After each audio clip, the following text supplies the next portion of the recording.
여전히 이태원에 그 꽃다운 참 인생들이 희생을 당했는데 그걸 보면서 교회의 책임을 다시 한 번 더 깊게 느낍니다. 예, 사실 할로윈은 기독교 문화에서 나온 거거든요. 예, All Saints Day라 해가지고 그 만성절이라고 그렇게 해요. 만성절. 예, 그 만성절을 이제 하나의 기념하는 가운데서 나온 하나의 절기인데 교회가 제대로 그것을 소화하지 못하니까 결국 세속 사회에 가져가가지고 이상하게 또 주술적인 것과 연결해가지고 하는데 거기에 아이들이 참 우리 젊은이들이 희생된 거죠. 그걸 보면서 성탄절 이렇게 오게 되면 여러 가지 참 아쉬운 마음들, 여러 가지 또 좀 미안한 마음들, 특히 젊은 세대들한테는 미안한 마음들이 참 많이 있습니다. 오늘 말씀은 그렇게 가능한 짧게 하려고 합니다. 하고요. 말씀을 여러분 읽어보면 오늘 우리 함께 성시교독했던 이 시편 96편, 96편은요.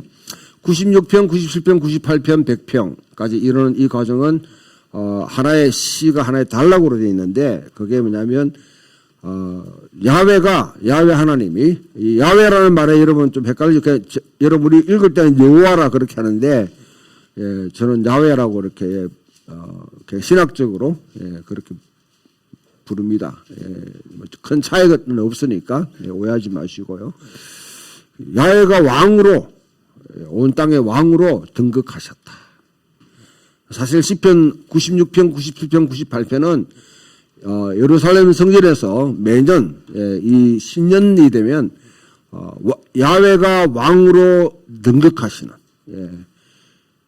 여러분 가운데 야훼가 영원히 왕인데 뭘 또 등극하냐 이렇게 생각할 수 있지만은 그것을 매년 기념하는 것이 매년 그래서 되새기는 것이죠.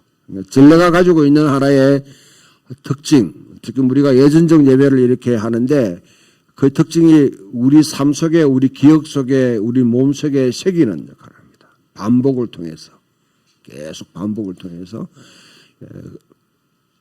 그 찬송시 중에 한 개입니다. 그래서 새 노래로 여호와께 노래하라 이렇게 하게 되면 잘못 이야기되면 늘 새로운 노래를 불러야 되는 것처럼 그렇게 이해할 수 있어요. 특히 찬양 사역자들 가운데 그런 이제 좀 오해를 하시는 분들이 있는데요. 새 노래는 뭐냐면 여호와께서 왕이 되셨다. 그게 늘 똑같은 상황이지만 사실 우리 살아가다 보면 때로는 여러 가지 외부로부터의 어떤 그런 침략이라든지 어려운 환경 속에 야훼가 되지 않는 것처럼 왕이 아닌 것처럼 하나님의 통치를 받지 않고 우상 숭배하는 자들이 우리를 지배하는 것 같은 그런 상황 속에 놓여 있을 때가 있다는 거죠. 그런데 국가의 아주 큰 어떤 그런 어떤 역사적 사건 가운데 정말 야훼가 왕이심을 그대로 드러내신 사건. 대표적인 경우가 출애굽 같은 사건이죠. 출애굽 같은 사건입니다. 그때는 그 사건에 맞춰서 여호와의 노래를 새롭게 부르는 겁니다. 새롭게 부른다 해가지고 완전 다른 형태로 물론 여러분 리듬이라든지 여러 가지 시대에 따라서 음악이 새롭게 표현돼야 되지만은 성경에 있는 모든 여러분 찬양시의 기본은 뭐냐면 출애굽기 15장에 나오는 모세의 노래입니다. 출애굽기 노래입니다. 거기서 계시록에 가게 되면 계시록 15장 그것도 어린 자의 노래 모세의 노래입니다. 새로운 노래. 그것을 새롭게 그러니까 하나님께서 우리 가운데 행하신 사건 구원의 사건을 그 초점 거기 관점으로 하나님이 행하신 구원을 새롭게 재해석해 나가죠. 그 노래를 부르라는 것이 이건데 여기에는 세상의 모든 우상들은 다 헛것이다. 다 헛것이다. 오직 야훼 하나님만이 우리를 통치하시고 그 그 통치하실 때 어떤 일이 일어나냐.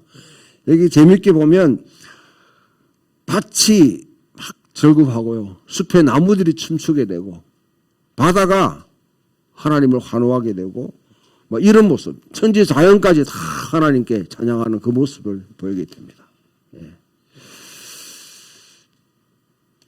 자, 이 사건을 갖다가 그럼 지금 우리 성탄절에 이렇게 성서성과에 이렇게 포함되어 있는데 예수님께서 이 땅에 태어났던 것이 무엇을 의미하는지 그 사건에 맞춰서 새 노래를 우리가 부르게 하는 것이죠.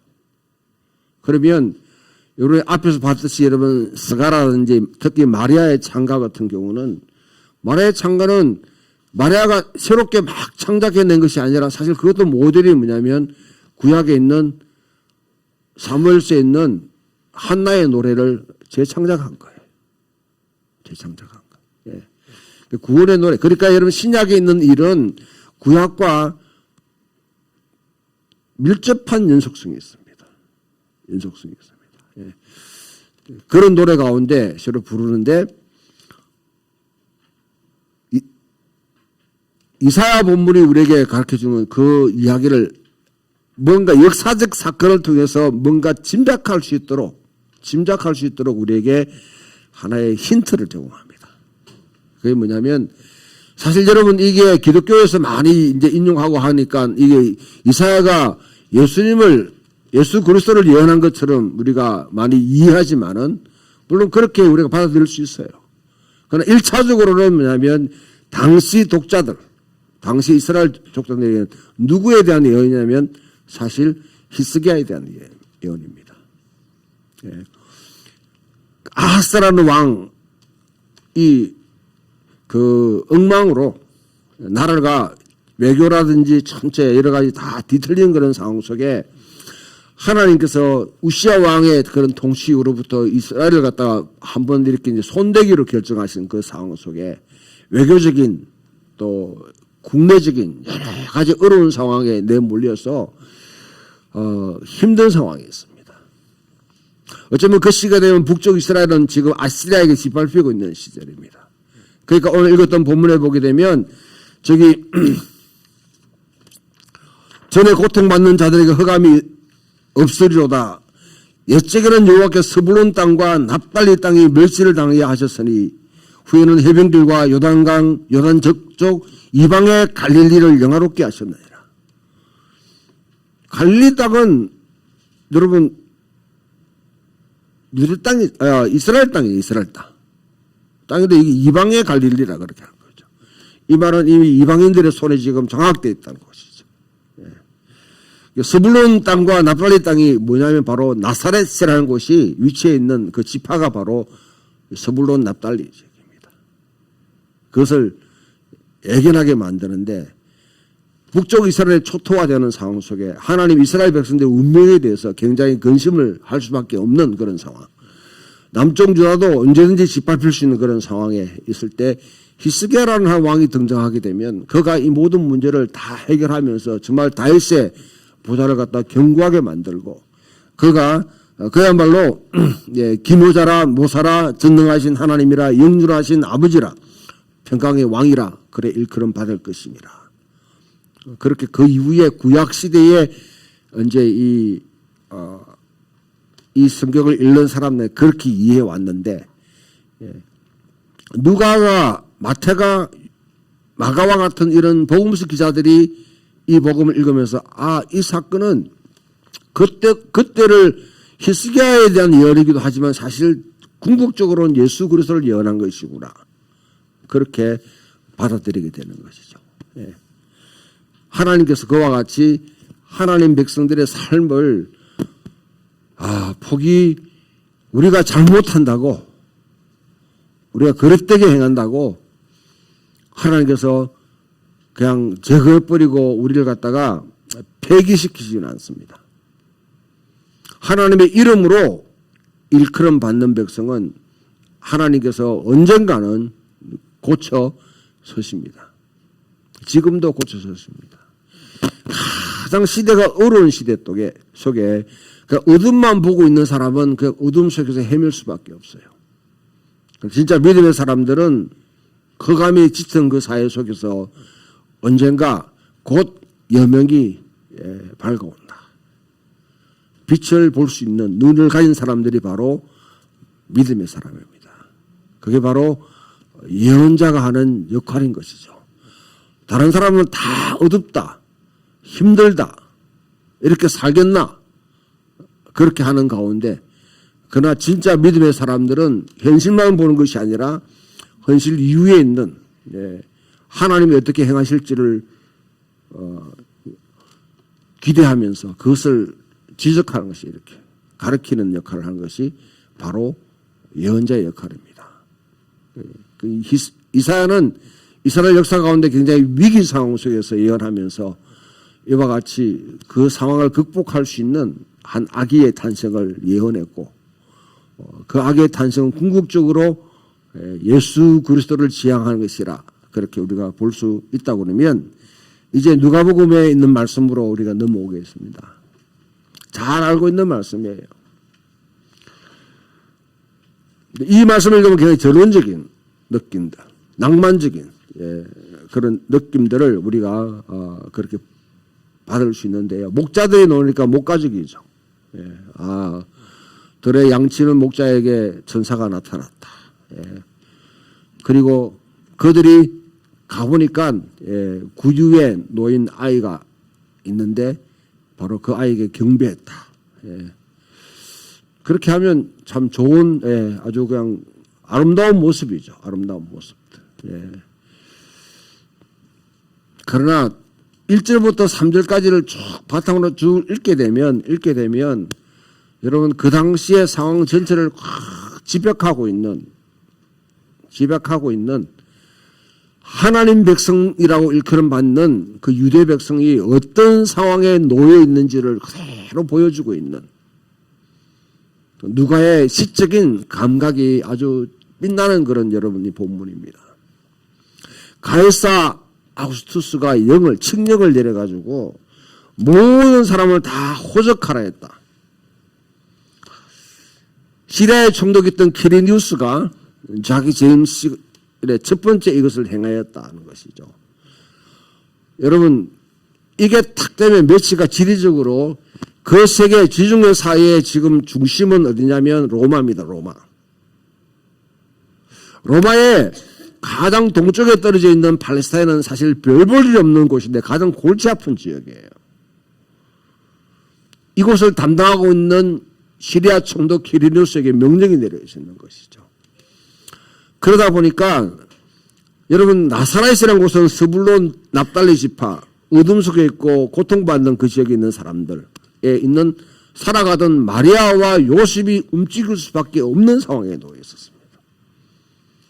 황제는 마리아와 요셉을 몰라요. 그런데 로마에서 뭐냐면 황제가 말 한마디 뚝 던지면 칙령을 내려보내는데 그것을 시행하다 보니까 가장 제국의 주변부에 속해 있는 나사렛 땅에 살고 있던 마리아와 요셉이 지금 그 임신한 상태, 곧 잉태할 상태임에도 불구하고 지금 주민등록하러 가는 것입니다. 호적하라는 말이 어떻게 들릴지 모르겠지만은 그 당시에 호적하라는 말은 이것 때문에요. 여러분, 이 사건 때문에 갈릴리에서 3,000명 되는 사람들이 반란을 일으켜서, 갈릴리 유다라는 아주 유명한 사람이 반란을 일으켜서 3,000명이 십자가형을 받고 처형당한 사건입니다. 3,000명이. 우리 여러분 이태원에서 158명? 8명. 아까운 인생들이 그와 같이 갔는데 3,000명이 이 칙령 때문에 유대에서는 십자가형을 당하고 죽임당한 사건이에요. 왜 그와 같이 저항했을까? 인구조사라는 것은 유대인들은 극구 뭐냐면 이거는 저항하는 일입니다. 우리 근대사회에서 인구조사는 그냥 당연한 것으로 받아들이는데, 여러분, 인구조사는 뭘 하겠냐면 인두세를 매기 위해서 그럴 거예요. 세금을 매기기 위해서.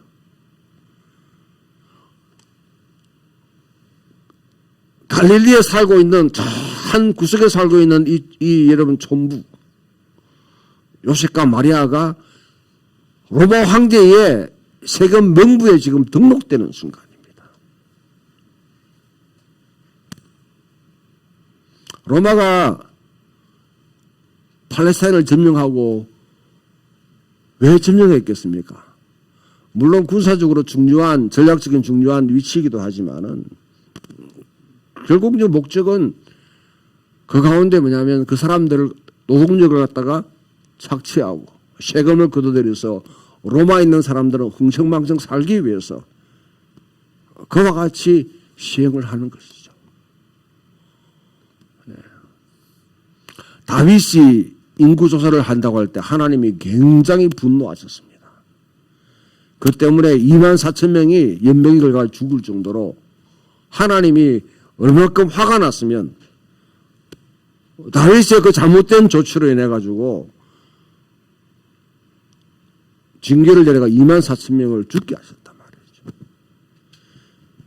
그 외에 마카비 시절에도 마찬가지 인구조사에 대해서는 아주 자기 목숨을 내어놓고 저항하는데 왜냐하면 인구조사를 받지 않는 것은 뭐냐면 하나님만이 우리의 왕이십니다. 가이사가 우리의 왕이 될 수 없습니다. 가이사는 우리에게 세금을 거둘 수 있는 권리가 없습니다. 우리는 성전에 11조를 내면서 하나님 백성 살아가고 있는데 가이사가 침탈해가 그와 같은 행위를 하는 데서 적극적으로 저항하는 것이죠. 성경에서 이제 마카비 시대 150년 전에 마카비 시대로 똑같이 그와 같이 엔티오쿠스 아피파네스 사세라는 시라의 아주 나쁜 왕이 유대인들에게 세금을 적출하기 위해서 그와 같이 했을 때 그 당시도 똑같이 저항했습니다. 세금이 왜 문제냐면 세금을 부과하게 되면 세금을 이게 이제 전문적인 용어로 팜아웃이라고 농사 짓는 것이라고 할 수 있는데요. 가이사는 2023년에 만약에 1조 원이 자기 예산이 필요하다고 그러면 2022년 12월 달 정도 되면 곳곳에 흩어져 있는 세금 회사에다가 자기 세금 징수권을 팔아버려요. 자기는 선불로 1조 원을 받아들입니다. 그러면 곳곳에 분할되어 있는 세금 회사들이 그것을 받아들이고 징수를 할 때 자기들은 먼저 선불로 냈어요. 그러면 그에 만약에 여러분 이렇게 기근이 들거나 홍수가 나거나 아니면 천재지변이 일어났다고 그러면 농사가 제대로 되지 않을 거 아닙니까? 그럼 세금을 제대로 거둘 수 있습니까? 없습니까? 못 거두겠죠. 근데 자기들은 이미 선불로 냈어요. 그러니까 무슨 수단과 방법을 가르지 않고 그걸 거둬들이는 거죠. 그러니까 세리들이 왜 나쁜 인식을 받냐면 그와 같은 상황에 내몰리기 때문에 그렇습니다. 그러면 여러분 세금을 못 내면 뭐라 하냐면 빚을 내야 됩니다. 빚이 여러분 가운데 혹시 이러면 대부업자한테 돈을 빌려본 사람은 이해할 거예요. 은행 여러분 2% 3% 저리 융자하는 사람들은 이 실감하지 못하는데 20% 30% 이상 여러분 세금을 내는 사람은 아마 실감할 겁니다. 그와 같은 세금이 부과됩니다. 이자가 부과됩니다. 그 빚을 못 갚으면 결국 빚에 대한 여러분 담보로 뭐냐면 잡혀있는 땅을 내놓을 수밖에 없습니다. 땅을 내놓게 되면 지주가 땅을 가진 사람이 이제는 소작농으로 변해요. 소작으로 살 수 없으면 마태복음 20장에 나오는 바와 같이 그와 같이 일 노동자로 살아가야 됩니다. 일 노동자로 살아가다가 그것도 안 되면 결국은 여러분 광야의 도둑대로 변해요. 의적이죠, 의적. 예수님의 성전에 올라가가지고 예루살렘에서 이곳은 만민이 기도하는 집이기를 너희들이 도적의 소굴로 만들었다 했을 때 바로 하나님 백성 유대인 실질한 언약의 백성들을 광야의 도둑대로 만든 장본인들이 바로 너희들이라는 얘기예요.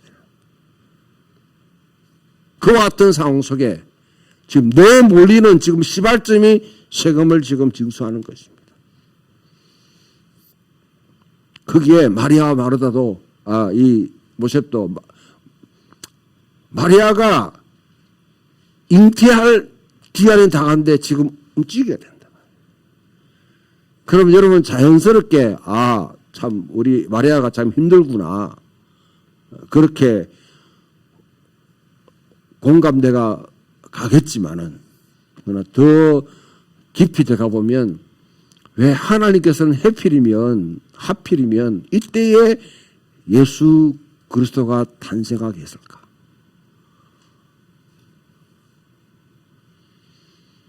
지금 누가는 아주 조밀하게 이 두 가지 가이사우스투스와 하나님의 예수 그리스도와의 탄생을 갖다 딱 두 개를 갖다 지금 두 개를 대비시키고 있는 겁니다. 예수님 탄생할 당시에 한 30년 전에 가이사우스투스는 로마 제국이라는 것을 건설했습니다. 로마 공화국 체제에서 가이사우스투스가 안토니우스와 그 다음에 클레오파트라 연합군을 무찌르고 난 뒤에 이제는 유일한 통치자가 되어서 황제가 되었습니다. 그리고 난 뒤에 로마 제국은 정말 번창하고 질서가 잡히고 지중해에 경망치던 그런 전쟁들이 다 없어지고 그래서 그것을 로마는 평화라고 했습니다. 팍스 로마. 가이사 아우구스투스 탄생 자체가 복음이었고 가이사 아우구스투스가 만드는 평화가 진짜 평화고 질서를 갖다 유지하고 정의를 이루고 번영을 가져온다고 로마 제국의 이데올로기는 그와 같이 선전하고 있었습니다. 그것이 곳곳에 다 만연하고 있는 그 시대 속에 아무도 저항할 수 없는 상황입니다. 그 가운데 하나님은 하나님의 일을 하시는 것이죠. 한 아기가 우리에게 낳고 이 아이를 통해서 로마 제국이 펼쳐난 이 무시무시한 이데올로기를 대적하는 다니엘 7장, 다니엘 2장이 연했던 마지막 무시무시한 그 짐승이 통치하는 세계에 대해서 성변적으로 그것을 전복시키기 위해서, 뒤엎기 위해서 한 아이를 이 땅에 태어나게 하신 것입니다. 성경 읽어보면 사도행전 17장에 바울이 데살로니가에서 복음을 막 전했을 때 그 당시 유대인들은 바울의 메시지가 무엇인지 알았어요. 근데 진작 로마의 관리들은 그 메시지가 뭔지 몰랐어요.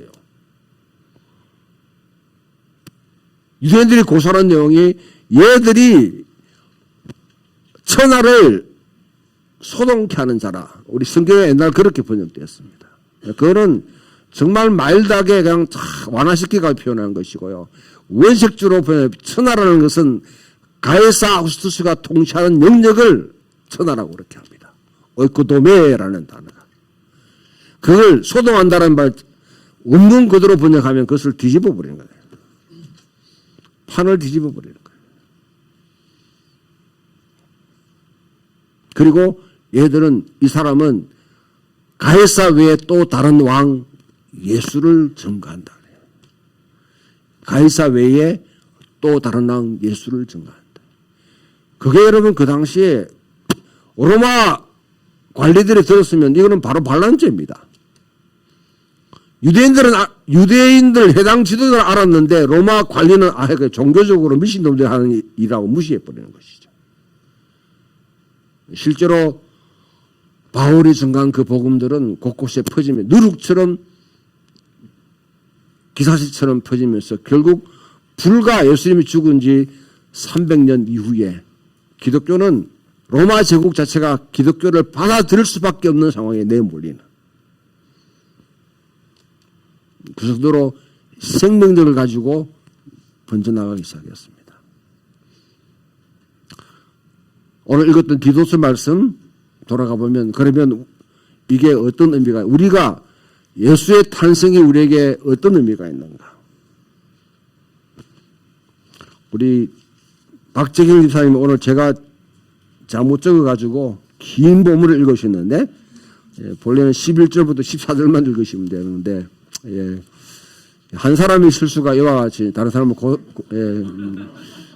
고통스럽게 만들 수 있다는 걸 그대로 보여주는 증거죠. 예, 증거죠. 예. 11절에 모든 사람에게 구원을 주신 하나님의 은혜가 나타났다. 모든 사람에게 구원을 주신 하나님의 은혜가 나타났다.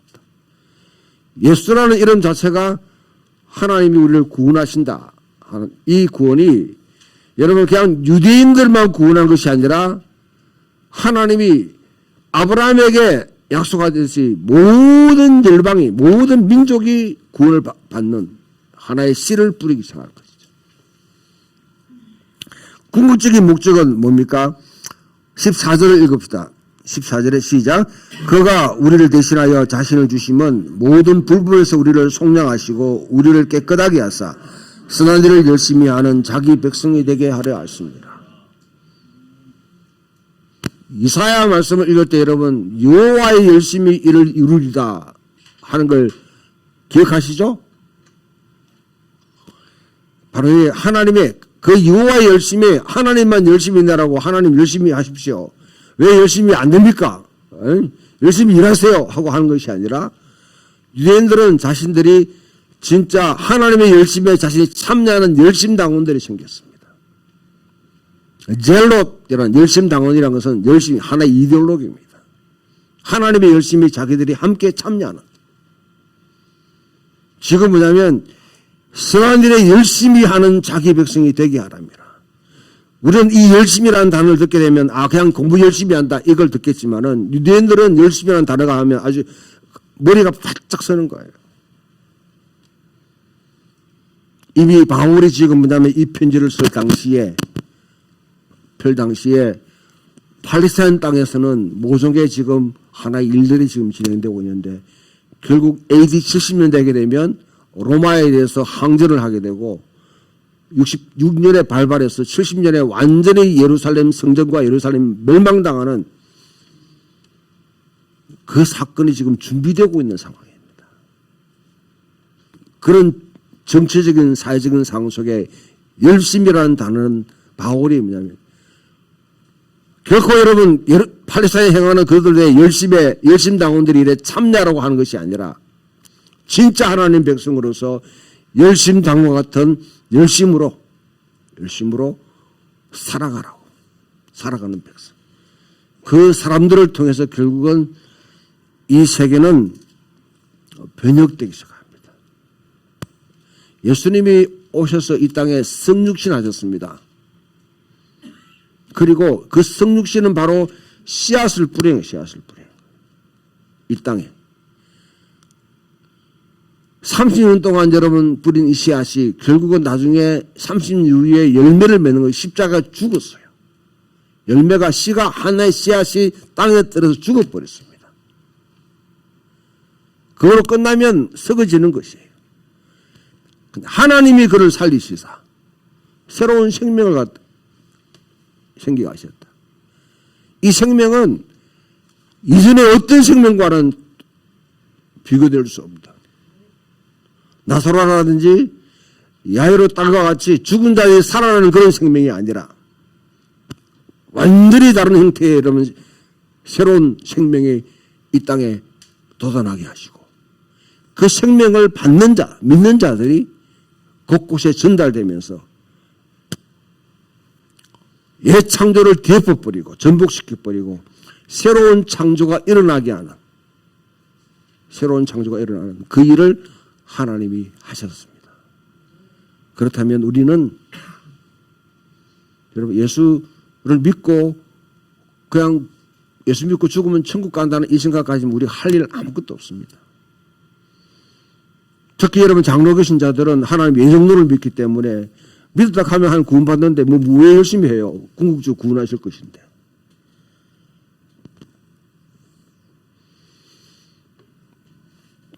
이 땅에 하나님 나라가 시작되고 새로운 창조가 시작됐습니다.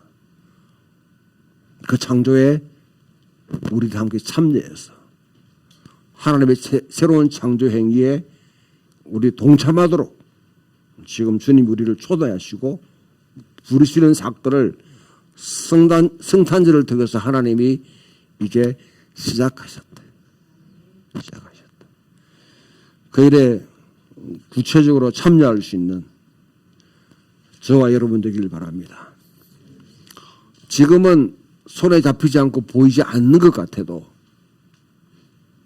언젠가는 뚜렷하게 그 열매가 드러나는 모습, 우리 생애에 볼 수 있을지도 모르겠습니다. 그러나 보지 못한다 할지라도 실망하지 마십시오. 우리 영혼에 참여하는 삶은 결국 새하늘과 새 땅이 일어날 때 우리가 이 땅에서 행했던 일들이 소멸되고 없어지는 것이 아니라 그 가운데 드러날 것입니다. 그럼 보이는 것에, 일시적인 것에 여러분 투자하고 여러분 삶을 바치는 것이 아니라 영원한 가치가 있는 삶에 여러분 자신들을 시간과 물질과 열정들, 이 은사들을 그렇게 투자하시는 저와 여러분 되기를 주님의 이름으로 소원합니다.